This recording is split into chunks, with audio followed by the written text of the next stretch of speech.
नमस्कार दोस्तों, आज एक ऐसा सवाल लेकर आया हूं जिसका जवाब पूरे देश को और हम सबको ढूंढना है।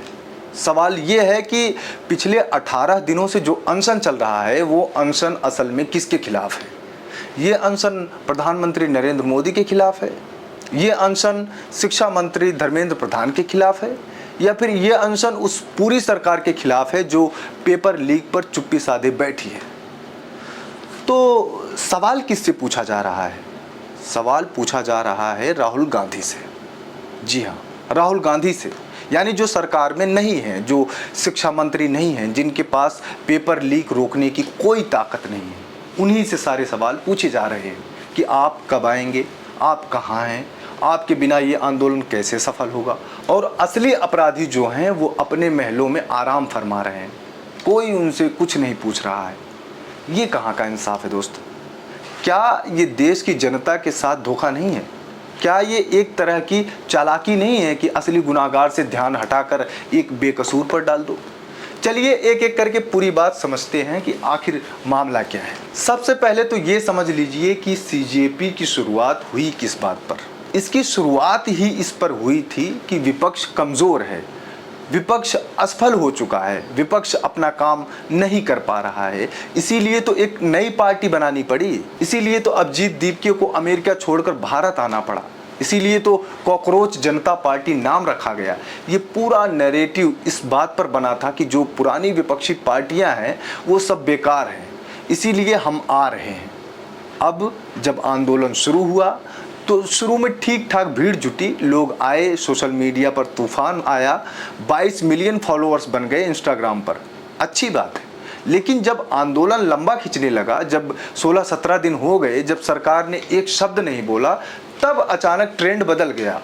अब उसी विपक्ष से समर्थन मांगा जाने लगा जिसे कल तक बेकार बताया जा रहा था। राहुल गांधी को चिट्ठियां लिखी जाने लगी, अखिलेश यादव को न्योते भेजे गए, तेजस्वी यादव को बुलाया गया, चंद्रबाबू नायडू तक को याद किया गया। इससे भी बड़ी बात, बीजेपी अध्यक्ष जेपी नड्डा तक को न्योता भेज दिया गया, यानी अपने ही खिलाफ आंदोलन में उन्हें बुलाया गया। ये सब समझ में आता है, हर आंदोलन में ये होता है, लेकिन जो बात समझ में नहीं आती वो ये कि जब कोई नहीं आया तो सबसे ज़्यादा गुस्सा राहुल गांधी पर क्यों निकाला जा रहा है? क्यों बार बार यही कहा जा रहा है कि राहुल गांधी नहीं आए तो जनता उनको माफ़ नहीं करेगी? क्यों बार बार यही तंज कसा जा रहा है कि राहुल गांधी का ये छोटापन दिखाता है? और तो और खुद सोनम वांगचुक जी ने एक इंटरव्यू में कहा कि राहुल गांधी अगर नहीं आए तो ये उनका छोटापन होगा। ये बयान वायरल हुआ, पूरा माहौल एक तरफ मुड़ गया। अब लोग ये पूछने लगे कि साहब ये सब क्या हो रहा है? क्या आपकी असली लड़ाई मोदी सरकार से है या फिर राहुल गांधी से है? अगर मोदी सरकार से है तो सारा गुस्सा वहां क्यों नहीं निकाल रहे?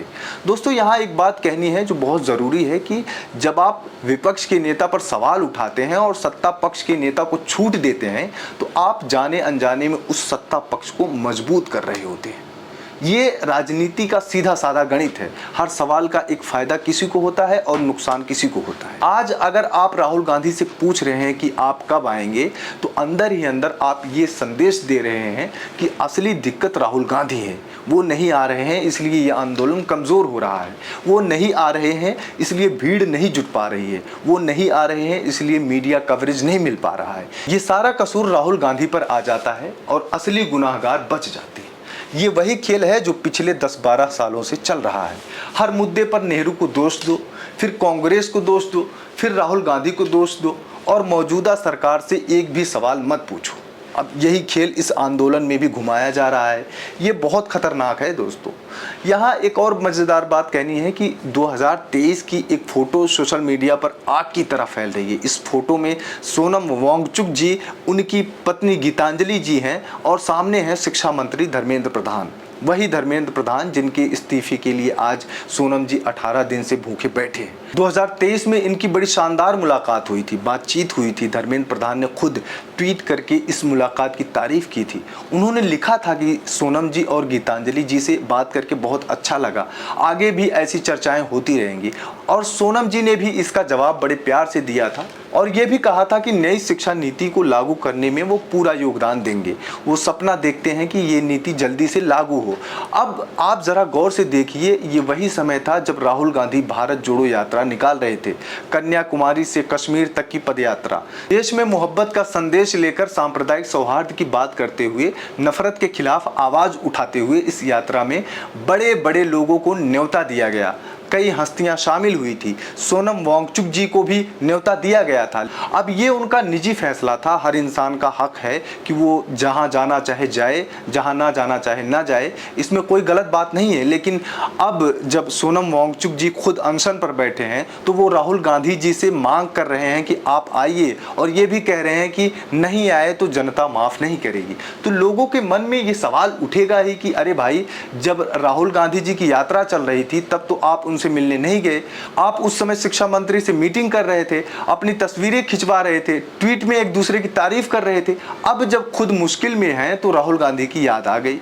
ये क्या बात हुई? हालांकि दोस्तों ये सच है कि सोनम जी की अलग अलग समय पर अलग अलग लड़ाइयां रही हैं। वो लद्दाख के लिए बरसों से लड़ रहे हैं, वो शिक्षा के क्षेत्र में क्रांति ला रहे हैं, वो पर्यावरण के लिए काम कर रहे हैं। हर आंदोलन में जाना उनके लिए संभव नहीं है। राहुल गांधी की अपनी लड़ाइयां हैं। वो वोट चोरी के मुद्दे पर लड़ रहे हैं, ईवीएम के मुद्दे पर लड़ रहे हैं, SIR के मुद्दे पर लड़ रहे हैं, संविधान बचाओ की बात कर रहे हैं। कांग्रेस पार्टी के अपने ही आंदोलन चल रहे हैं। तो अगर सोनम जी की गैर मौजूदगी उनका अपराध नहीं थी तो राहुल गांधी की गैर मौजूदगी उनका अपराध कैसे बन सकती है? ये दोहरा मापदंड बहुत खटकता है दोस्तों।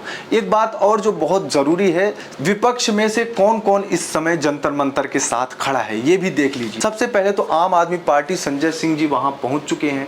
आतिशी मारलेना खुद अनशन में शामिल हो चुकी हैं। ये बहुत बड़ी बात है। एक पूर्व दिल्ली मुख्यमंत्री का इस तरह से अनशन में बैठना ये पूरे देश को हिला देने वाला कदम है। उद्धव ठाकरे जी ने खुला समर्थन जताया है, कहा है कि सारी पार्टियां राजनीति को साइड रखकर CJP का साथ दें। अखिलेश यादव जी ने फोन पर बात की, समर्थन दिखाया। समाजवादी पार्टी की दो सांसद वहां पहुंचे। TMC की महुआ मोइत्रा भी सामने आई। कांग्रेस के महाराष्ट्र से सांसद भी पहुंचे। पवन खेड़ा ने बयान दिया कि हमें सोनम जी की सेहत की चिंता है। अलका लांबा ने ट्वीट किया। यानी विपक्ष अपने तरीके से खड़ा है। तो फिर बार बार सिर्फ राहुल गांधी का नाम क्यों उछाला जा रहा है, जबकि उन्होंने भी अपनी तरफ से समर्थन दिखाया है। आगे की बातचीत के दरवाजे खुले रखे हैं। तो बड़ा सवाल यह है कि सिर्फ उन्हीं पर फोकस क्यों? इसका जवाब बहुत साफ है दोस्तों। राहुल गांधी सबसे बड़े विपक्षी नेता हैं, सबसे बड़ा चेहरा है, सबसे ज्यादा फॉलोइंग रखते हैं। तो अगर उनको टारगेट किया जाए तो सबसे ज्यादा वायरल होगा, सबसे ज्यादा चर्चा होगी, सबसे ज्यादा फायदा किसी और को होगा। ये पूरा गणित इसी पर टिका है। अब सोचिए, बीजेपी और गोदी मीडिया पिछले 60-70 सालों से यही करते आ रहे हैं। हर छोटी मोटी बात पर कांग्रेस को दोष देते हैं। नेहरू को दोष देना, राहुल गांधी को दोष देना। आज का सवाल पूछो तो 80 साल पहले का इतिहास सामने रख देते हैं कि साहब देखो, कांग्रेस ने ये किया था, वो किया था। अरे भाई, आज की बात करो। आज कौन सत्ता में है, आज कौन जिम्मेदार है, आज कौन जवाब दे? ये पूरा सिस्टम इसीलिए बनाया गया है ताकि असली सवालों से बचा जा सके। अब अगर CJP भी वही खेल खेलने लगे, अगर वो भी विपक्ष पर सवाल उठाने लगे, तो फिर उनमें और गोदी मीडिया में क्या फर्क रह जाएगा? ये बहुत बड़ा सवाल है दोस्तों। ये पूरे आंदोलन की साख का सवाल है। आंदोलन की शुरुआत ही आज़ादी और आज़ाद सोच के दम पर हुई थी। अगर अब वही आंदोलन पुराने खेल में फंस जाएगा तो इसका असर बहुत बुरा होगा।